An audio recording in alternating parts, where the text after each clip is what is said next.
Erik Jones will miss this weekend's race at Dover. Let's get into the details.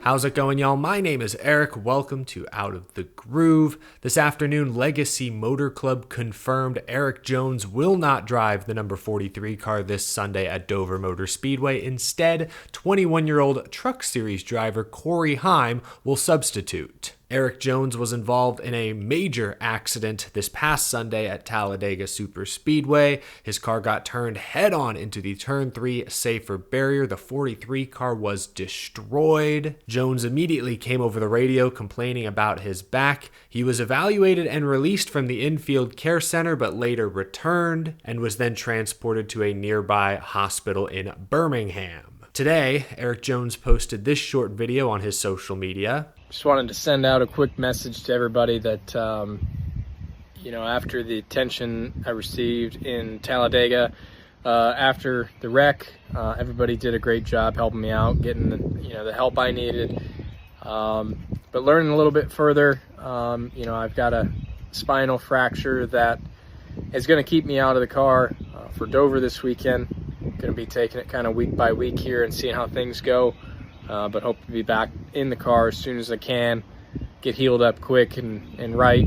But just wanted to say thanks to the Legacy for supporting me during this time. I'll be in Dover this weekend supporting Corey in the 43 car to try to get them out there and running well this weekend while I can't be in. So just want to let you guys know that I'm all right home and healing up and be back in the car soon. The team, Legacy Motor Club, released their own statement. I'll read just part of it. Jones was involved in a multi-car accident at Talladega. He was checked and released from the track infield care center. He was then transported to UAB University Hospital in Birmingham for further evaluation and testing. Jones returned home to North Carolina on Sunday night and met with specialists in the Charlotte area, where it was determined that Jones suffered a compression fracture in a lower vertebrae. The team also confirmed that they will request a medical waiver to maintain Jones's playoff eligibility. NASCAR will almost certainly grant that waiver once Jones is ready to return. Obviously,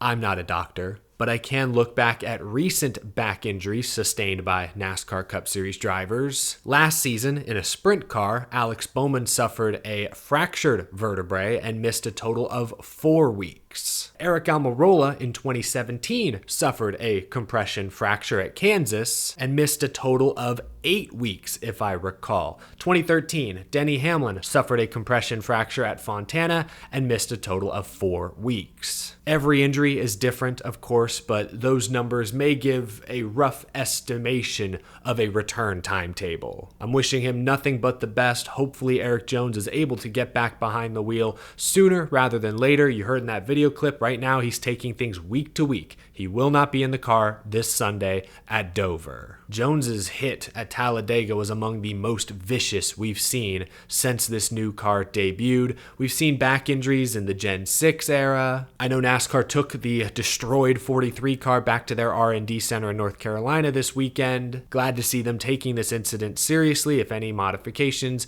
need to be made to the next gen going forward, I'm sure NASCAR will consider them. I do want to highlight these two posts from reporter Bob Pockrass on NASCAR's infield care center protocol. He says NASCAR won't comment on how they treated someone specifically. They do have X-ray capability in the care center, but wouldn't have a CT scan or MRI capability that would pick up certain fractures. He continues, NASCAR has been looking into back injuries, especially after 2 drivers, Greg Van Alst and Stuart Friesen, both fractured vertebrae at Talladega last fall. Obviously, the Jones accident will be included as it tries to determine next steps. We've talked health implications, car implications. We have to talk playoff implications. I had Erik Jones sneaking into the playoffs this year when I made my preseason bracket. This is tough because I really liked where Legacy Motor Club was starting to head. Jones was inside the top 20 in points, or still is. Likely won't be after he misses Dover this weekend. I think the 43 has bounced back pretty well so far this year, considering how demoralizing 2023 must have been. You hope Erik Jones doesn't miss too much time. You'd love to see him contend for a playoff spot, but at the same time, don't rush back. Make sure you're as close to 100% healthy as you possibly can be, because we know these back injuries are serious. They can linger. They can affect on-track performance. I'd hate to see Jones rush back before he's ready and struggle the rest of this season. At the end of the day, owners' points are what pay the bills, and with Corey Heim substituting, who knows, maybe he'll do a decent job if Legacy Motor Club continues to make gains, figure out this new Toyota Alliance, this new Toyota Camry, maybe the cars will just be quick enough. Who knows what Corey Heim is capable of? Again, wishing Erik Jones the best. I do now want to shift over to Corey Heim, though, because this is a huge opportunity for a young prospect that I'm very high on. Obviously, this isn't how anyone wants to make their Cup Series debut, but it is going to be a busy weekend for Corey. He's running double duty, running the Xfinity Series race for Sam Hunt, and now the Cup Series race for Legacy. He's a full-time Truck Series driver. What off weekend? Heim already has a top 5 finish in the Xfinity Series this year at Richmond, driving for Sam Hunt. And y'all know I've raved about his Truck Series results. Since going full-time at the start of 2023, Corey Heim has 4 Truck Series wins in 29 starts, 17 top 5 finishes, and an average finish of 6th. And honestly, 2023 is weighing that down because in 2024 so far, his average finish is 3.9. 21 years old from Marietta, Georgia. Clearly, Toyota is high on this kid. I am very high on Corey Heim.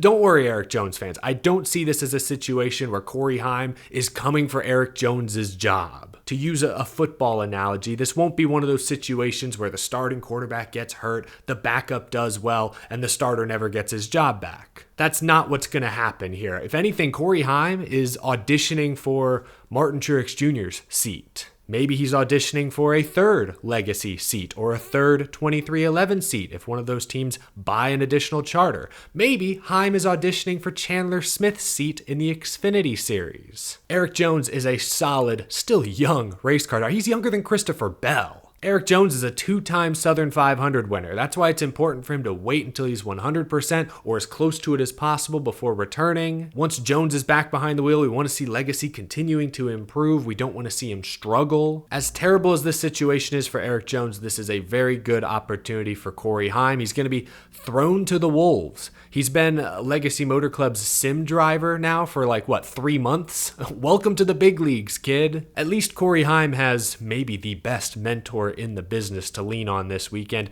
Jimmie Johnson. If there's anyone you want to talk to before making your Cup Series debut at Dover, it's Jimmie Johnson. Shoot, he can also lean on Matt Kenseth, who also made his Cup Series debut at Dover in a substitution role. Wow. I knew there was something I liked about this kid. What a weird, wacky coincidence.